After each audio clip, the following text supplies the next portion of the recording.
Hello and welcome to the first 27 people that listened to the episode. Thank you so much. That was 26 more than I expected, and I really appreciate your support. I'm here to make sure that you know you are not alone in this. There are plenty of ADHD mums out there struggling with the same issues. This is a safe place where we talk openly about our struggles with having ADHD, being a mum, and dealing with life that is a little outside the box. We are real people with real stories who want to be able to laugh and strive to be better than what we were yesterday. My name is Jane McFadden and I'm a 36-year-old mum of 3 who was diagnosed with ADHD a little over a year ago. On this show, you can expect to laugh, hear vulnerable discussions and learn why things are the way they are for mums with ADHD. No two humans are the same, no two diagnoses are the same, and no two stories are the same. We have a lot to learn and we have a whole lot to look forward to in this podcast. Today we are going to discuss misdiagnosis. As soon as we get diagnosed or we think we might have ADHD, we seem to go into full research mode, full stalk mode on the podcast, on Facebook, searching terms, trying to figure ourselves out.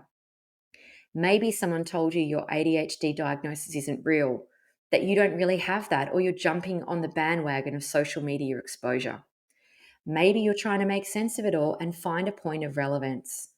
I couldn't find a podcast that had regular people on it who told real stories that I could relate to. And so here we are. The way in which we as women are often misdiagnosed with depression, anxiety, bipolar, or others has a huge impact on our lives. So first up, bullet point facts for the busy ADHD mum. Why do women get misdiagnosed? Number 1, camouflaging symptoms. Research shows that women are highly motivated to hide their ADHD symptoms and compensate for them. We absolutely do not want anyone to know that there might be something wrong with us or we can't keep up. We are like ducks treading water, looking calm on the surface, but the legs are going crazy underneath. We internalize all of our stress rather than show anyone that we aren't okay. And then we beat ourselves up at the end with self-talk. The stress on our hearts, body, and mind is psychological distress and can lead to mood disorders such as depression, anxiety. Harvard recently just brought out a study that teen depression in girls is twice as likely with ADHD than without ADHD. Instead of saying what a stupid test that was at school, we say we are stupid, I'm the idiot. Girls have a higher level of shame and blame on themselves about feeling different, confused, and overwhelmed. But then we hide how we feel at the end. When help is sought, often there are techniques given out that just don't work for the ADHD brain. Medications given that doesn't work, and the side effects of those medications can be devastating. In the end, we as women feel there's something wrong with us inherently because nothing seems to work. In the 1990s, 1 girl was diagnosed to every 9 boys with ADHD, and now it's down to 1 girl per 2.5 boys. Experts are saying it might actually be 50-50, which answers the question in my mind about why there are so many adult women being diagnosed. We aren't identifying with social media. Social media is showing us how ADHD looks in women. It's not a bandwagon, it's us as women getting the help that we deserve and we deserved 20, 30, 40 years ago. So I welcome Katie Underwood, who's here to share her real story about living with ADHD and her journey on being misdiagnosed. So welcome. Thank you so much for coming, Katie. Hey Jane, it's so good to be here. I am 40 years old. I'm originally from New Zealand, but I live now in Brisbane, which I've been here for 14 years. I have an 11-year-old son. I've been a single mum since he was around 6 weeks old. I work for an organisation that is super connected to my values. I work for a not-for-profit called Orange Sky. I'm here based in Brisbane, and I've found a really great life. So could you tell us a little bit about your road to diagnosis? Around age 14, I think I was diagnosed with depression. And then a little later in my teens, I was diagnosed with anxiety. In my 20s, I was diagnosed with borderline personality disorder. So right after I had my son, he was maybe 4 or 5 months old. And then in the very end, at 36 years old, so 4 years ago, I was diagnosed with bipolar. And I was medicated. So basically, for all of those diagnoses, I was medicated and offered talk therapy and standard sort of psychological help. With bipolar, I was on the standard medication, which is lithium, and started experiencing really significant suicidal ideation. It was a very stressful time. I went back to my psychiatrist, who said, listen, what you're describing, the racing thoughts were just going off even further, my sleeplessness. There were lots of things that kind of ended up making it really difficult for me just to go about my daily duties, daily tasks. And so he suggested ADHD. And I laughed in his face and I said, I'm not an 8-year-old hyperactive boy. I didn't realize that women could be diagnosed with ADHD, or even that girls could be diagnosed with ADHD. I laughed and laughed, and he said, look, it's worth investigating. So we went round and did the testing, and then I think about 6 months later, he started me on stimulant medication and discovered that actually that was actually working the way that it was supposed to on an ADHD brain. And it was just a real light bulb moment for me, because it just, as I started, as you mentioned before, as I started doing the research, I realized that my whole life had been actually categorized by this neurological state. And there was so much that I could finally, like, all of the jigsaw pieces just fell into place. And I went, oh my God, this is just finally none of the other sort of diagnoses actually matched, but so many of the symptoms just tend to cross over. And like I said, I think even though I had bipolar in my family, I feel like now they may actually have been diagnosed with ADHD because of what I know. 36 years of just not knowing, and now 4 years of thriving in this condition. If you could have been diagnosed earlier, what do you think would have changed? I don't know that anything would, to be honest, and I do think about this often, and certainly for the first maybe year after my diagnosis, there was a long period of grieving. That's 36 years that I feel like may have been able to thrive a bit more. I struggled at school, I struggled fitting in, I never felt normal. I still don't understand how people's minds work. Really, the world baffles me at times. But in that, now that I am diagnosed, I give myself a lot more grace. And I feel like possibly had I been diagnosed earlier, I may have had a bit more grace for myself. So there is some grieving for that. But I don't regret anything in terms of the trajectory of my life. Like, I've had a really interesting and lots of ups and downs, lots of trauma, lots of great stuff, lots of terrible stuff. But I think fundamentally, having a little bit of an explanation, and I'm not saying excuse, but having an explanation for the way that my mind works, and then being able to fit what I'm doing around how that is, rather than having to try and fit this mold that just doesn't suit, I think it would have been easier.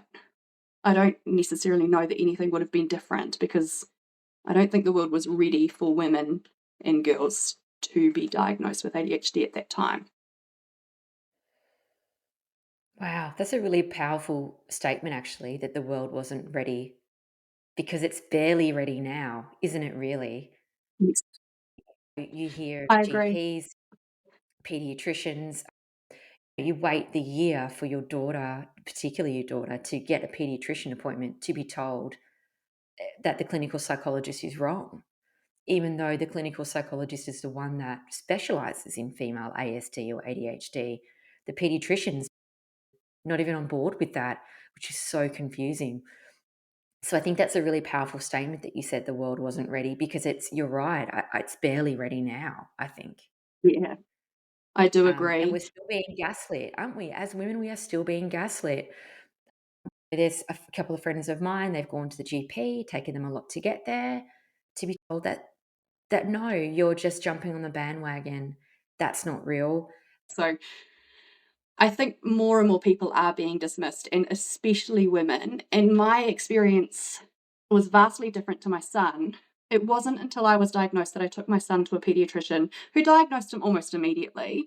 The dismissal is, I think, even more traumatizing for people because you're just really wanting something to, like an anchor, something to hold on to and something to validate the way that you're experiencing the world.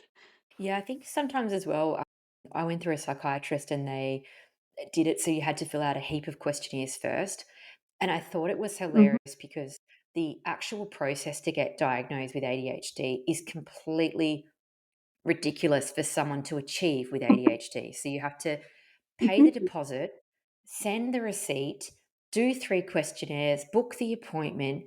Like, by the time you finish doing all the jobs, and then you've got to send it back in one email only. But yeah, those questionnaires and the making appointments and showing up. I think I missed 3 appointments when I first went to him accidentally because I put them in the calendar wrong or like just forgotten to put them in the calendar. The anxiety takes over too, especially if you waited a long time. The anxiety Yeah, of this appointment, and, it can really take over. And so I think sometimes the actual process isn't necessarily ADHD friendly, but one thing I did want to ask you, what you yeah. said that you felt that you've thrived the last 4 years. What strategy and what mindset change, what has changed for you that you believe you're thriving now? I found work, it's aligned so tightly with my own personal values. And I work for, it's a relatively young organization with extremely supportive managers who really encourage you to bring your whole self to work. I think I really feel like the world should be past a stigma of mental health conditions. You wouldn't judge someone for walking into an office with a broken leg, but if you told your employer that you were suffering from any mental health condition, I don't think you'd be safe in this country to even have that conversation. For most people, they wouldn't feel psychologically safe to actually open up to their immediate managers or colleagues. Whereas ADHD being somewhat neurological, I think people are becoming a bit more open. I think there's going to be much more acceptance. Like a lot of this is can actually be viewed as a strength. I'm not ever going to say that ADHD is a superpower because I think that's it to me can be really difficult for people to manage all of this in a world that is not built for us. And I think as mothers as well, there's a real power to being diagnosed in that we can then parent our children differently. I find it really confronting, particularly with my daughter. I struggled extensively as a teen, and it worries me and it's confronting to me to imagine her going through her teenage years not knowing. And I feel there's a real power to being able to put preventative healthcare strategies in advance. She's 7 now, and I know by the time she gets to 10, she's going to be as protected as possible in terms of just nutrition, lifestyle, diet, and what I can do to best set her up. For sure. And I think there can only be positivity that comes out of having so many women identifying that perhaps their brain works a little bit different and perhaps their kids' brain works a little bit different. I think we've all been guilty of seeing chore charts on the wall at someone's house and thinking, why can't my kid follow the chore chart? Mm, for sure. So, Katie, if you could start again, you could parent yourself, what would you do differently? Oh, everything. So we have gamified everything in my home. You mentioned chore charts. We don't have chore charts. We have a little wheel that my son and I both. So we have a 20-minute kind of, as soon as we get home, there's 20 minutes to sort our house out, which is emptying bags, putting uniforms in the washing basket. We put on some cool music. We make sure that it basically just something that sort of hypes us up so that we've got this real kind of impetus before we sit down and take off our shoes and jump on the couch, that we can just quickly get our lives in order. And we speak to future Katie and future Harry. So we say, what can we do for future Katie and future Harry in this next 20 minutes? We spin the wheel. It's like the Wheel of Fortune, and it tells us what chore we need to do. And there's 10 chores on it. They're tiny things that can be done in 5 minutes. And it just gives us a sense of satisfaction and achievement that you might not have otherwise. Most of the time, and there's no pressure for either of us to continue with this, most of the time it ends up with us wanting to do another chore in another part of the house, but there's no shame or there's no actual requirement for that to be the case. I work a bit from home, so 3 or 4 days a week I'm working from home, which I find really hard to stay focused. I use a program called FocusMate, which I've been using for a few years. It's body doubling software where you're working with, and I didn't realize this is something else that I didn't realize when I was a kid. I always wanted my mum to be in my bedroom while I was cleaning, and I had no idea. It's all come together. Like I said, it's this jigsaw puzzle piece that just slotted in. She didn't have to do anything. She didn't have to talk to me. She didn't have to tell me what to do. It was just her body being in the room that was what I needed.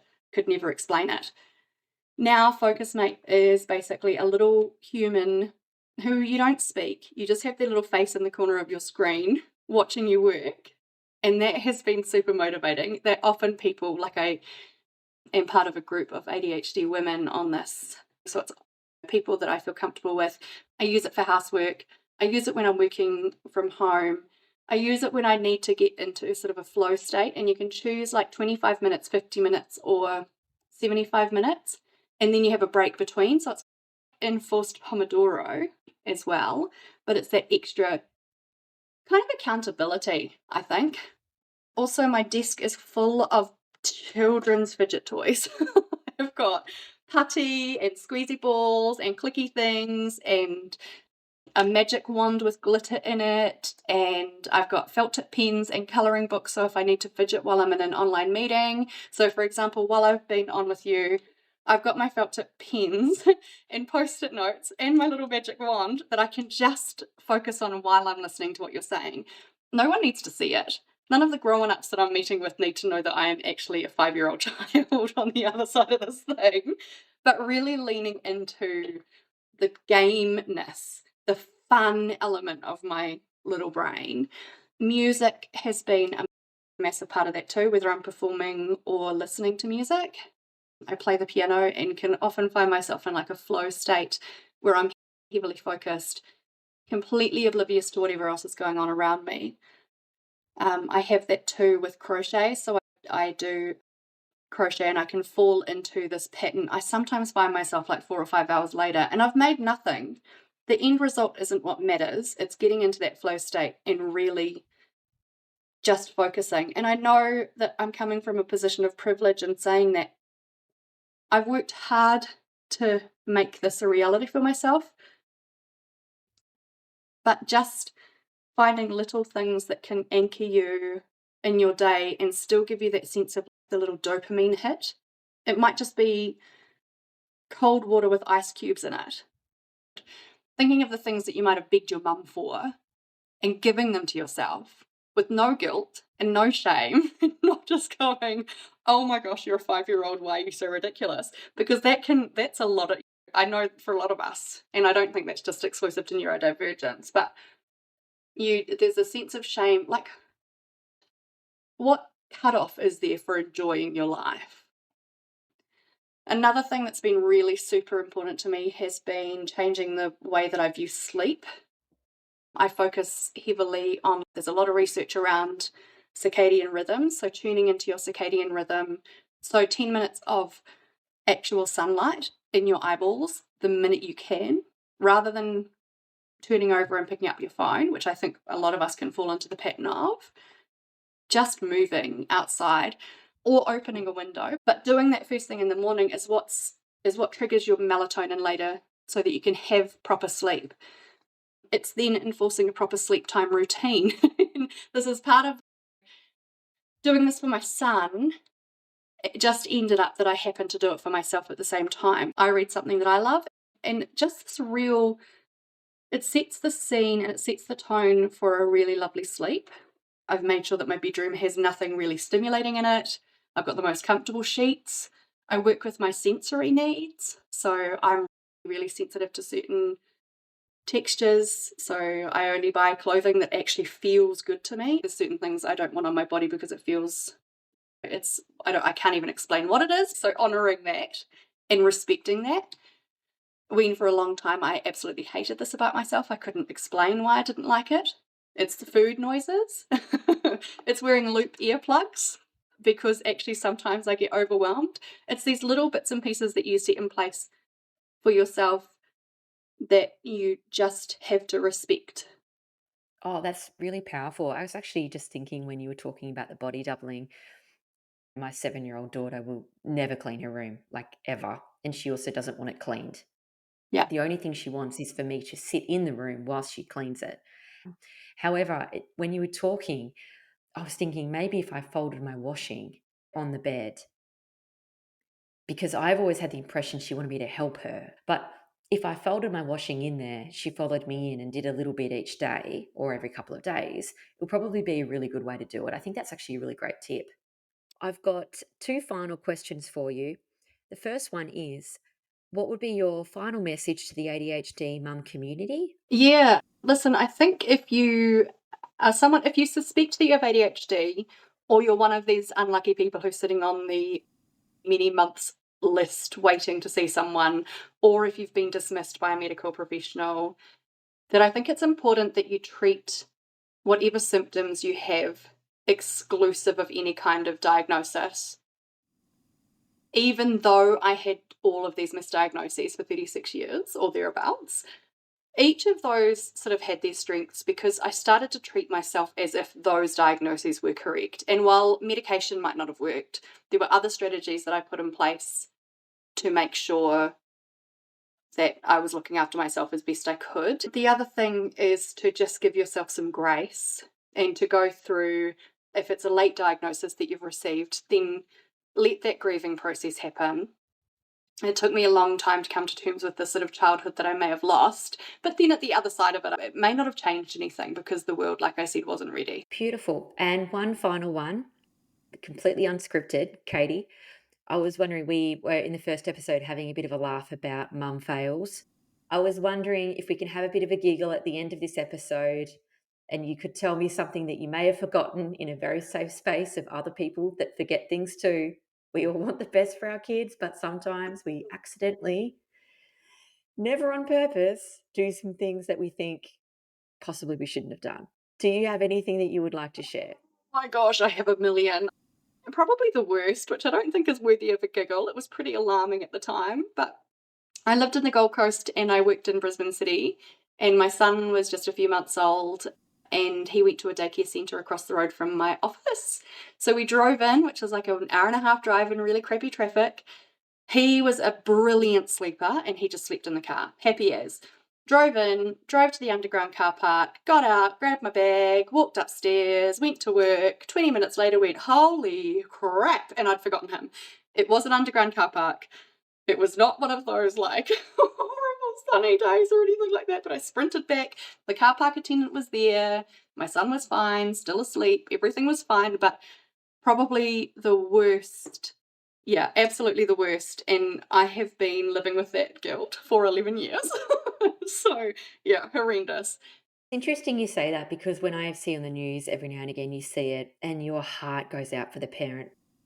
And it's only been in the last year when I was diagnosed that I thought, I wonder if those people with ADHD need to have some kind of alarm system in their car. There are cars. So I have a relatively new car that warns me. I don't know how it does this. Technology is beyond me, but when I get into drive, it takes note of how many doors opened and closed, and it'll remind me if any of the back doors were opened when I first got in. And that's really helpful because I often put my work laptop on the back seat and I'll get to work and completely forget that I actually need a laptop to function while I'm there. And it does, it beeps, and it's like, actually just check the back seat before you leave. It's like those seat belts that you get. And now when I say to my kids, is everyone strapped in? They all just say yes because they just don't want to deal with it. And then I'm like, I can see that you're not strapped Yeah. in because it's beeping at me, which is good. But Katie, it's been such a great interview. Thank you so much for your time and openness. I've really enjoyed it. I'd love to have you back again. Thank you so much. Oh, it's been awesome to be here. Thank you so much. I can't wait to hear the rest of your episodes coming up.